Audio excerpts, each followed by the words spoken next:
हरि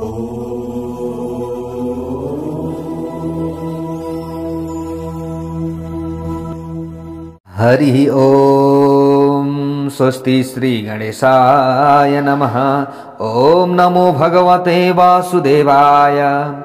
अजन्निर्विकल्पं निराकारमेकं निरानन्दमद्वैतमानन्दपूर्णं परं निर्गुणं निर्विशेषं निरीहं परब्रह्मरूपं गणेशं भजेम, श्री गणेशं भजेम।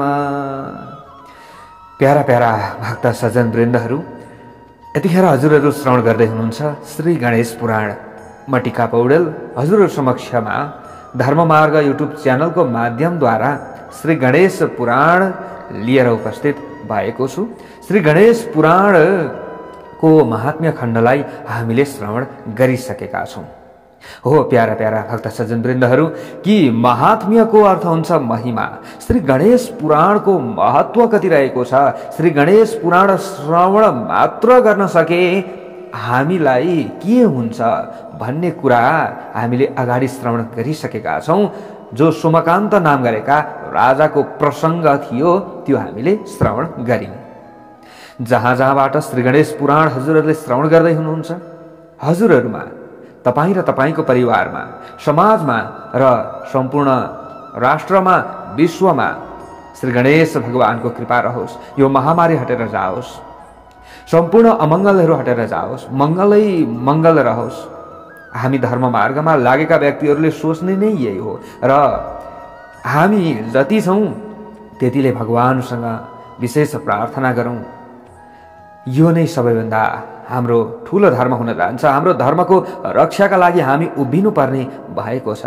हो प्यारा प्यारा भक्त सज्जन वृन्दहरू, श्री वेदव्यासजीले पनि धर्म रक्षाका लागि 18 उपपुराणहरू रचना गर्नुभएको थियो र 18 महापुराणहरू रचना गर्नुभएको थियो। 4 वेदको रचना गर्नुभएको थियो, महाभारतको रचना गर्नुभएको थियो। त्यसैले हजुरहरूले पनि धर्म रक्षाका निमित्तमा, आफ्नो कल्याणका निमित्तमा, आफ्नो परिवारको, देशको, समाजको, विश्वको कल्याणका निमित्तमा जुन श्री गणेश पुराण लगायत 18 उपपुराणहरू, महापुराणहरू हामी श्रवण गर्छौँ भन्ने जुन दृढ निश्चय हजुरहरूमा यो छ र हजुरहरूले यो विशेषतः इच्छा गर्नुभएको छ, यो नै सबैभन्दा ठुलो हाम्रा लागि भन्नुपर्दछ। र जुन आस्था भक्ति छ, श्रद्धा छ, मैले त बारम्बार भन्ने गरेको छु, हजुरहरूको यो आस्था श्रद्धा र भक्तिलाई म बारम्बार नमन गर्दछु, प्रणाम गर्दछु। हो प्यारा प्यारा भक्त सज्जन वृन्दहरू, अब आजदेखि विशेष हामीले श्री गणेश पुराण श्रवण गर्दैछौँ। आजदेखि उपासना खण्डको हामीले सुरुवात गर्दैछौँ। श्री गणेश पुराण श्रवण गर्दैछौँ र यसमा 95 अध्याय रहेका छन्। अगाडि क्रीडा खण्डमा हामीले 155 अध्याय श्रवण गर्नेछौँ। हजुरहरूले कोही अरू छुट्नु भएको छ भने पनि श्री गणेश पुराण श्रवण गर्नका लागि अनुरोध गर्न सक्नुहुन्छ। कि श्री गणेश पुराणको श्रवणको फल त हामीले अगाडि सुनिसकेका छौँ, अझै यसको महिमा हामीले बुझ्दै जानेछौँ। जसका सन्तानहरू भइरहेका छैनन् उनीहरूलाई पनि एकदम उपयोगी यो श्री गणेश पुराण त रहेको छँदैछ। सम्पूर्ण पाप राशिहरू हामीमा थुप्रिएर यी विविध समस्याहरू पनि हामीमा आइरहेको हुन सक्दछ। पूर्व जन्मको जुन कर्म छ त्यो कर्म हामीले खराब गरेर यो जन्ममा दुःख पाइरहेको पनि हुन सक्दछ भन्ने कुरा हामीले अगाडि नै बुझिसकेका छौँ। हो प्यारा प्यारा भक्त सज्जन वृन्दहरू, त्यसैले पूर्व जन्मको जुन पाप रहेको छ त्यो पापलाई पनि धुमिल बनाउनका लागि र यह जन्ममा पनि हामीबाट जतिसुकै राम्रो गरौँ भन्दै पनि कहीँ न कहीँ पाप हुन जान्छ। हो यो सम्पूर्ण पापहरूलाई नाश गर्नका लागि श्री गणेश पुराण पनि काफी छ है भन्ने कुरा हामीले अगाडि श्रवण गरिसकेका छौँ। त्यसैले आउनुहोस् हामी फटाफट अगाडि बढिरहेका छौँ। हजुरहरूले अरूलाई पनि अनुरोध गर्न सक्नुहुन्छ श्री गणेश पुराण श्रवण गर्नका लागि, यो धर्म मार्गमा लगाउनका लागि र 18 उपपुराण 18 महापुराण श्रवण गर्नुपर्दछ भनेर अरूलाई पनि जागरुक बनाउन सक्नुहुन्छ। किनकि हामीले धर्म कर्ममा कोही पनि व्यक्तिहरूलाई लगायौँ भने उनीहरूले अब दृढ सङ्कल्प गरेर अब म यो कर्म गर्छु भनेर लाग्यो भने त्यसको पुण्य 10% हामीलाई पनि मिल्छ। र पाप कर्ममा कसैलाई प्रवृत्त गर्दछ, उनीहरूलाई अलिकति त्यहाँ प्रेरित गर्दछ भने पाप कर्मको पनि 10% फल हामीलाई मिल्छ। त्यसैले हामीले पाप होइन धर्मका लागि यो कर्म गरिरहेका छौँ।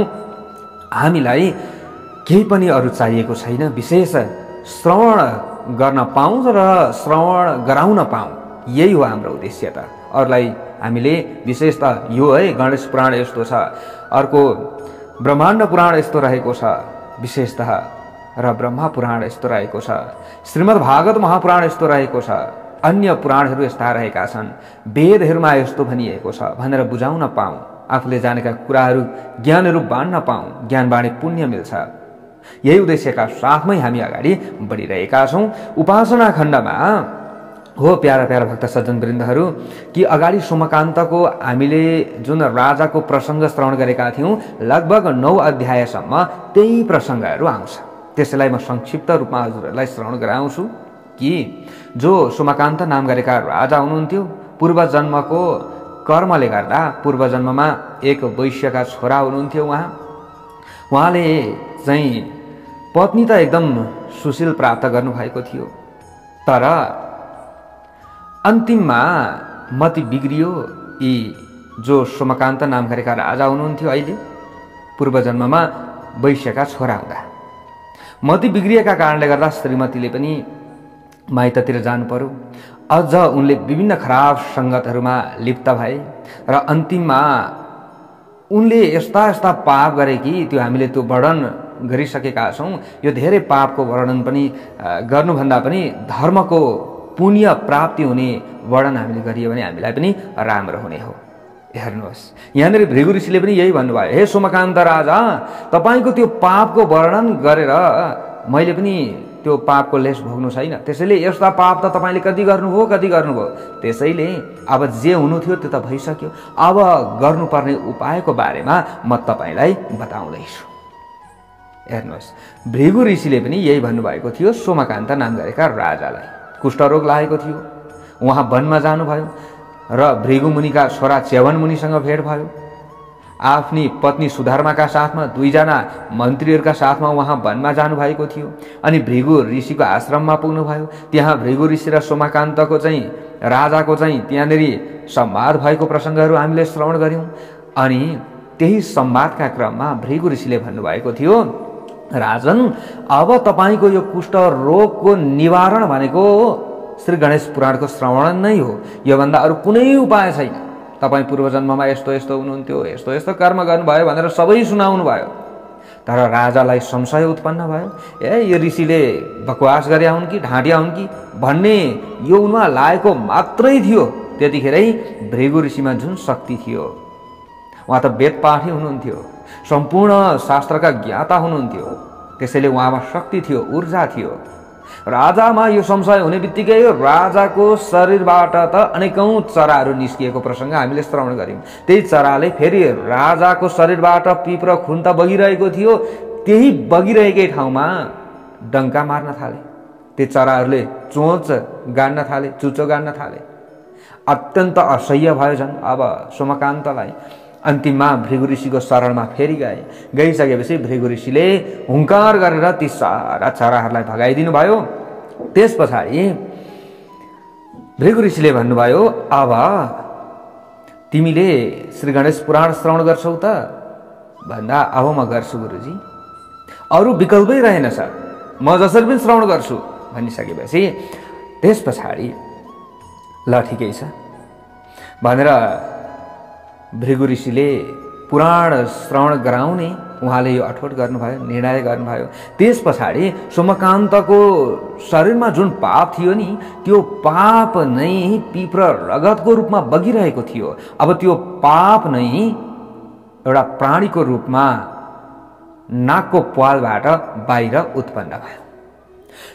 उत्पन्न भइसकेपछि विकराल आकृति त्यसले लियो।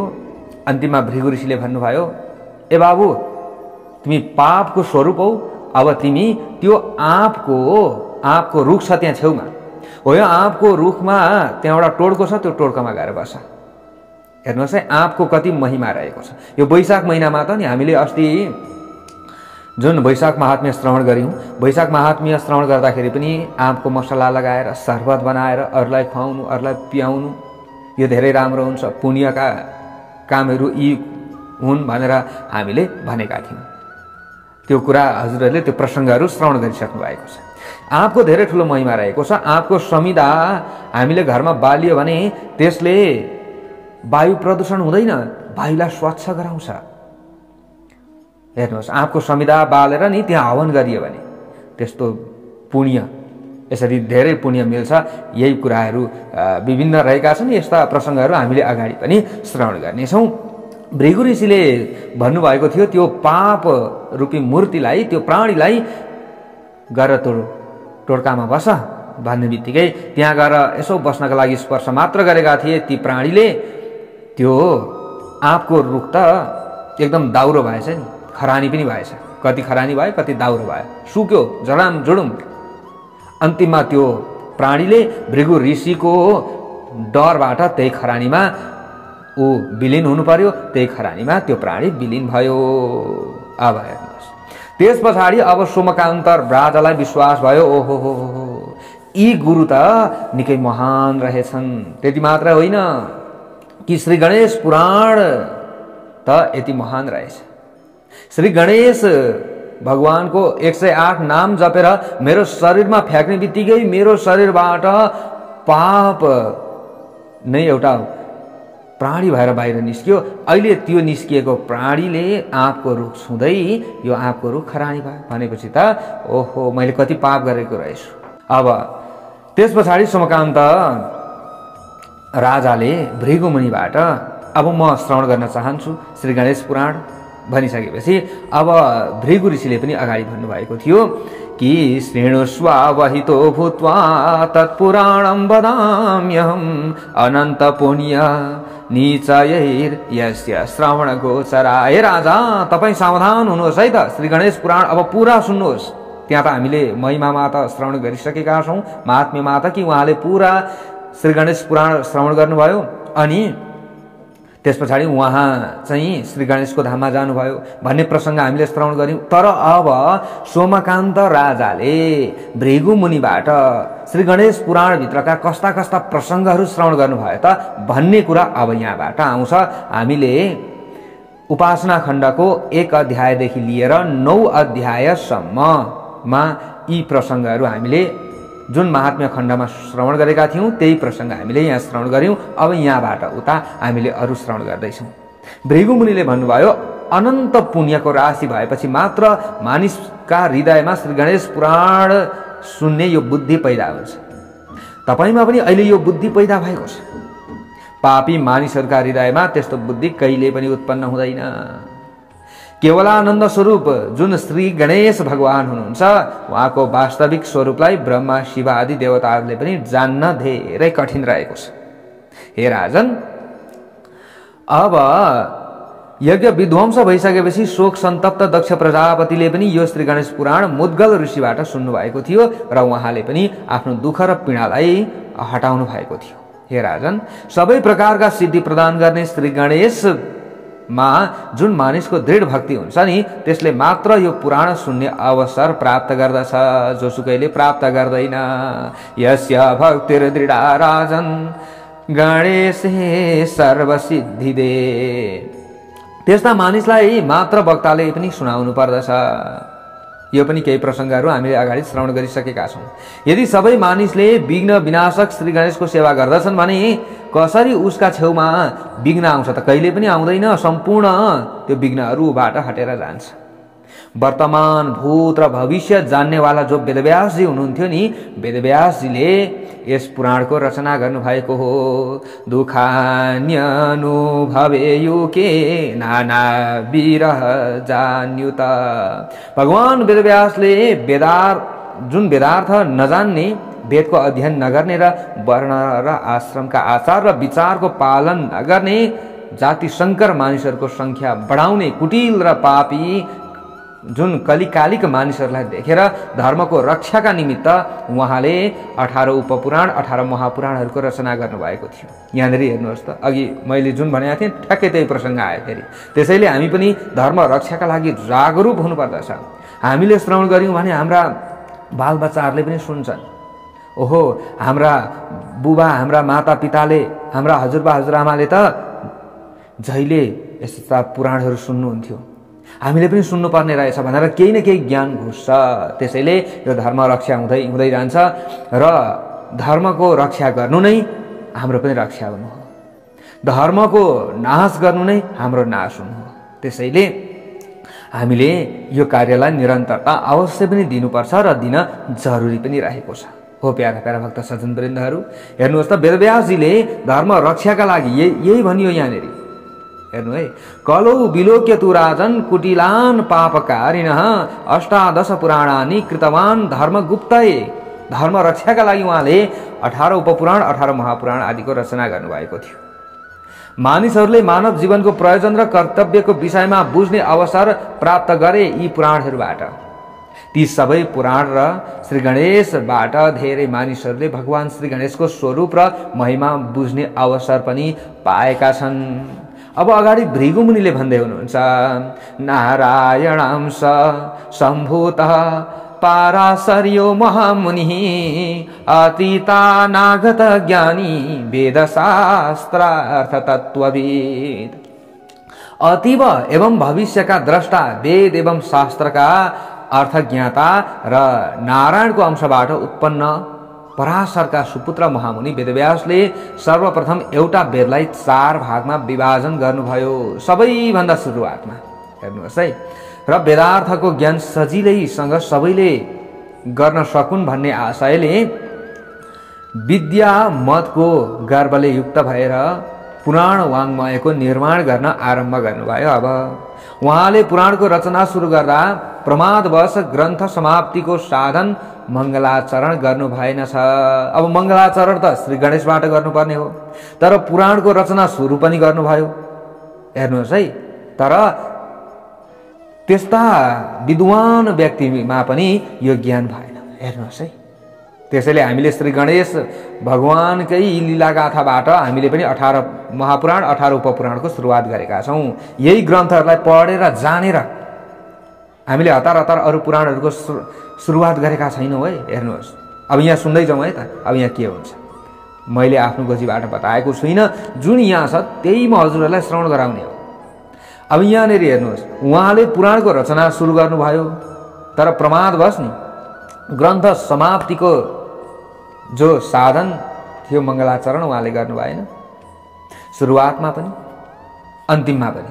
अब श्री गणेशको वन्दना र स्तुति गर्नु भएन छ उहाँले, त्यही कुरा छ यहाँनिर। मैले बारम्बार हजुरहरूलाई यो बुझाउन खोज्दैछु कि कुनै पनि कार्यको सुरुवात गर्दा श्री गणेश भगवानको ध्यान गर्नुपर्दछ।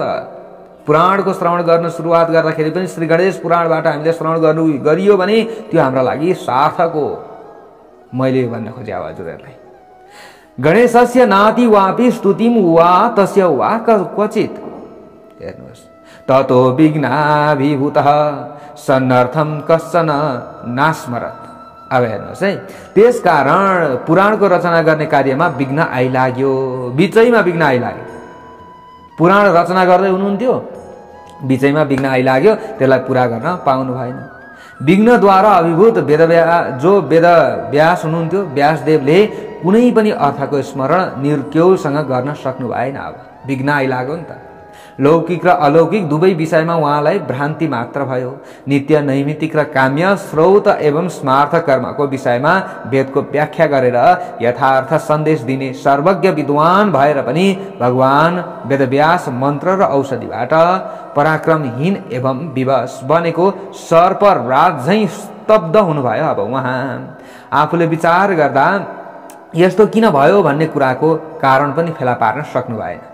त्यस पछाडि अत्यन्त विस्मित हुनुभयो, लज्जित हुनुभयो। पुराणको सुरुवात त गर्नुभयो उहाँले, बिचैमा विभिन्न समस्याहरू आइलाग्यो, त्यसलाई अगाडि बढाउन पाउनु भएन, बिचैमा रोक्नु पर्यो, लज्जित हुनु पर्यो।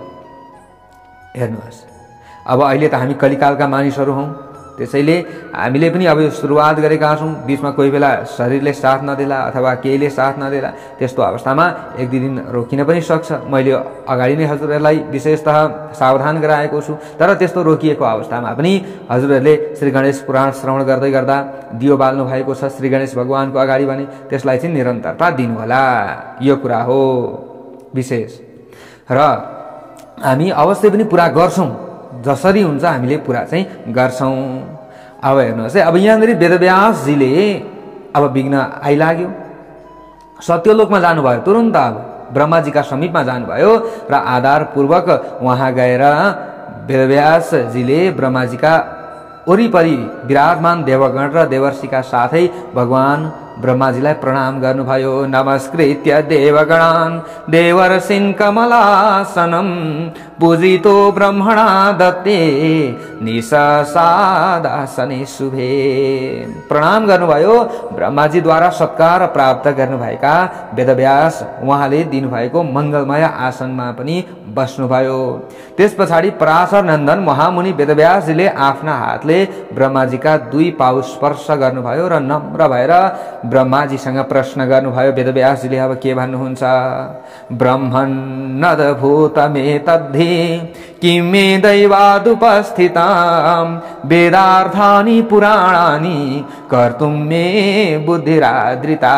हे ब्रह्माजी, कलिकालमा ज्ञान र आचारबाट वर्जित कर्म सम्पादनमा मन्दस्तप्त नास्तिक वेद निन्दक मानिसहरूलाई देखेर म अत्यन्त दुखी छु। यी सबैले मैले बनाएका पुराणका वाक्यहरू विधि र निषेध जानुन्। जुन मैले बनाएको पुराणका वाक्यहरूबाट विधि, केही विधिहरू जानुन्, निषेध जानुन् भन्ने आशयले मेरो मनमा पुराणहरूको रचना गर्ने बुद्धि पैदा भयो। तर मैले दैवबाट अद्भुत कुरा बेहोर्नु पर्यो। मैले जानेको ज्ञान सहसा मबाट लुप्त भयो। मैले केही कुरा जानेको थिएँ, तर त्यो जानेको ज्ञान पनि हरायो। हेर्नुहोस् है, श्री गणेश भगवानको आराधना बेगर हामी अगाडि बढियो भने हामी जस्तो सुकै विद्वान भए पनि हाम्रा ज्ञानहरू लुप्त हुँदै जान्छन्। यो कुरा हामीले, यो शिक्षा यहाँबाट पाउनुपर्ने भयो। विधिं चैव निषेधं च ज्ञास्यन्ति मम वाक्यतः ममैव तु गतं ज्ञानं भ्रान्तक्षिव इव भवम्। हेर्नुहोस्, हामीलाई जस्तै भिटामिन बी कम्ती भयो भने भिटामिन डी को औषधि खाँदा भएन क्या। त्यहाँ भिटामिन बी का लागि भिटामिन बी नै चाहियो। त्यसैले ज्ञान र बुद्धिका लागि श्री गणेश भगवानको नै हामीले उपासना गर्नु पर्यो। विभिन्न विघ्न नाशका लागि श्री गणेश भगवानकै हामीले उपासना गर्नु पर्यो। हेर्नुहोस्, त्यो कुरा हो। जुनको कमी भएको छ त्यसको पूर्तिका लागि त्यही जहाँबाट हामीले प्राप्त गर्न सक्दछौँ त्यहाँ नै हामी लाग्यो भने हामीले प्राप्त गरियो, होइन हामी अन्यत्र ठाउँमा लाग्यो भने त्यसबाट पूर्ण हामीले प्राप्त गर्दैनौँ। यो हामीले बुझ्नु पर्यो पहिलो नम्बरमा। अब यहाँ वेदव्यासजीले भन्दै हुनुहुन्छ, म आफै भ्रान्तिमा परेँ र मत्त जस्तो भएँ। यस्तो कसरी हुन गयो त? त्यो कारण पनि म जान्न सकिरहेको छुइनँ। मेरो आत्मामा जाँगर र स्फूर्ति कति पनि रहेन। अब त्यसकारण जान्न र स्फूर्ति जगाउने उपाय प्राप्त गर्नका लागि आज म हजुरका शरणमा आएको छु। हे चतुर्मुख ब्रह्माजी, हजुरलाई छाडेर म अरू कसको शरणमा जाउँ? हजुर सर्वज्ञ हुनुहुन्छ, सर्वकारण हुनुहुन्छ। त्यसकारण मेरो भ्रान्ति निवारण गरिदिनुहोस्। नारायणको अंश अवतार, नित्य सदाचारमा प्रवृत्त र सर्वज्ञ भएर पनि मेरो मनमा भ्रान्ति कसरी उत्पन्न भयो? म साक्षात् श्री नारायणकै अवतार हुँ। हेर्नुहोस्, यहाँ यही भन्दै हुनुहुन्छ वेदव्यासजीले। साक्षात् वेदव्यासजी भगवान श्री नारायणकै अवतार हुनुहुन्छ, तर उहाँलाई पनि यो भ्रान्ति उत्पन्न भयो भनेपछि श्री गणेशजीको ध्यान हामीले गर्नुपर्ने भयो। किन भन्दा ज्ञानका लागि, हाम्रो बुद्धि भ्रान्ति नहोस् भन्नका लागि। बद हेतु मम भ्रान्तिर नारायण स्वरूपिण। म नारायण स्वरूपको म वेदव्यासलाई त यस्तो भयो भने अरूको अवस्था कस्तो होला? अरू साधारण मनुष्यहरूको अवस्था कस्तो होला? यसको मतलब हामीले यसरी बुझ्नु पर्यो। यसकारण बताउनुहोस् भनेर यसरी भनिसकेपछि अगाडि गएर ब्रह्माजीले भन्नुहुन्छ, हे वेदव्यास, हन्त ते कथयिष्यामि गतिं सूक्ष्मां हि कर्मणां विचार्य सम्यक् कर्तव्यं कर्म साधुतरत्सयत्। म तपाईलाई कर्मको सूक्ष्म गतिको विषयमा बताउँदैछु। मानिसले शुभ एवं उग्र कर्म गर्दा विचारपूर्वक गर्नुपर्दछ। विचारै नगरिकन कुनै पनि कार्यलाई झट्ट थालिहाल्नु हुँदैन। पहिले सोच्नुपर्छ, योजना बनाउनु पर्दछ। कर्म गर्दा विचार पुगेन भने कर्म गर्ने मानिसले गरेको कर्म प्रतिकूल हुन्छ र उसले त्यो गरेको कर्म अथवा उसले गरेको त्यो धर्ममा अरूले अनुसरण गर्छन् भने त्यो अनुसरण गर्ने व्यक्तिहरूले पनि सफलता आर्जन गर्न सक्दैन। हेर्नुहोस्, विचारै नपुर्याइकन कुनै पनि कर्मको सुरुवात गरिन्छ, कुनै पनि धर्म कर्मका लागि अगाडि बढिन्छ भने उसका पछि लाग्ने व्यक्तिहरूको पनि उद्धार हुँदैन। यसको मतलब हामीले यो बुझ्नु पर्यो, हरेक शब्दबाट हामीले ज्ञान लिने हो कि हरेक हामीले शब्दबाट हरेक यहाँ संस्कृतका श्लोकहरूबाट हामीले ज्ञान लिने हो। ज्ञानका लागि हामीले यो श्रवण गरिरहेका छौँ र यो ज्ञान अरूलाई पनि हामीले बाँड्नु पर्यो। हेर्नुहोस्, त्यसैले भिडियो सेयर गर्न सक्नुहुन्छ, जति सक्दो धेरैभन्दा धेरै ठाउँमा पुर्याउन सक्नुहुन्छ। यो हामीले नि ज्ञान बाँडियो भने पुण्य कमाउने हो। अब यहाँ हेर्नुहोस्, अब बुद्धिमान मानिसले बुद्धि, युक्ति र सरलताको समुचित सामञ्जस्य मिलाएर साना ठुला कार्यको सम्पादन गर्नुपर्दछ। अहङ्कार गर्नु हुँदैन, द्वेष राख्नु हुँदैन, अरूले गरेको कार्यमा विघ्न उत्पन्न गराइदिनु हुँदैन। गरुड गर्वकै कारण नारायणका वाहन बन्न विवश भए। हेर्नुहोस् है, गरुड एकदम गर्वकै कारणले गर्दा नारायणका वाहन बन्नु परेको थियो। पाण्डु पुत्रहरूसँग द्वेषका कारण दुर्योधनले सर्वस्व नाश गर्नु परेको थियो। द्वेषकै कारण पहिले परशुरामले क्षत्रिय कुलको नाश गर्नु परेको थियो। अनादि निधन, जगतकर्ता, जगन्मय, जगत रक्षक, जगतका संहारक, सत असत, व्यक्त र अव्यक्त जुन देवता हुनुहुन्छ, जुन देवताले गर्न नगर्न अन्यथा गर्न पनि सक्नुहुन्छ, जसका अधीनमा इन्द्र आदि देवता, ब्रह्मा विष्णु, जुन सूर्य देवता, अग्नि देवता, वरुण देवता आदि पनि एकदम नतमस्तक रहन्छन्, जसका अधीनमा रहन्छन्, जो भक्तका विघ्नहर्ता हुनुहुन्छ, दुष्टहरूका विघ्नहर्ताका रूपमा प्रसिद्ध हुनुहुन्छ, गणनाथ हुनुहुन्छ।